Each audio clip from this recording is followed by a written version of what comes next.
Okay mga kupismit, ano? Ito po ang ating part 2 regarding po dito sa nagpalit tayo, no? Nagpalit tayo ng piyesa sa ating motor, ano?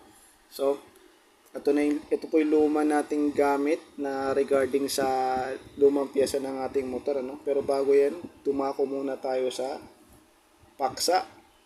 Dumako muna tayo sa Bible Scripture sa Isaiah 55 verse 1 to 2, no? Okay? Ang panalangin ko, O Diyos, pakinggan, mga daing ko ay huwag namang layuan. Lingapin mo ako, ako ay sagipin sa bigat ng aking mga suliranin. Ito ay simula sa Awit 55, 1-2. Okay? Ang ipinalit natin pyesa rito sa ating motor ay itong hub, no? Wheel hub, ito po ay pang wave 110. Ang plunger hub natin pang wave 110 din. Ang sprocket natin pang wave 110 din, ano? Yung rim, matabang rayos nagpalit tayo, no? Tapos ang ating brake panel ay pang Honda Dream C100, no? Okay? Tapos dito mga kupismate, napapansin niyo po yan, ito po ang epoxy clay, no? Ito po yan, epoxy clay po yan, ano?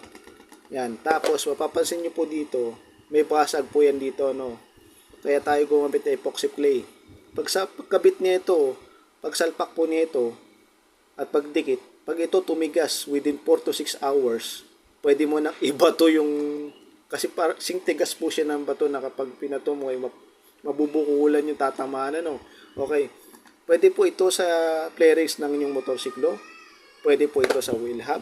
At kahit ito namang klase ng bagay na basag at nag-crack, pwede po ang epoxy clay, no? Ayan po, may basag po yan dyan. Sobra-sobra. Tingnan mo, tigas na po. Tapos ito po, yung crack po dito, tinakpan natin, ano? So ito lang po yung grabe ang pagkabasag, no? So tayo nagpalit ng wheel hub. Kasi ito pang Dream C100 po ito dati. Ito Dream C100 ngayon, nagpalit na tayo ng pang Wave 110 na wheel hub. Sa akin takbo naman, okay naman yung kanyang takbo. Direksyon takbo niya at mabilis siya at matulin na, no? Dahil wala na yung pagiging gewang niya, no? At saka napaganda na ng performance niya ngayon, ano? Susumahin mo. Okay mga kupismit, ano? Ito po ang ating part 2, no? Sa ating part 3, tungkol naman sa plano natin pagbibili sana ng mugs, no? Okay, sige mga kupismit, ano? Maraming salamat. God bless, ride safe at ingat.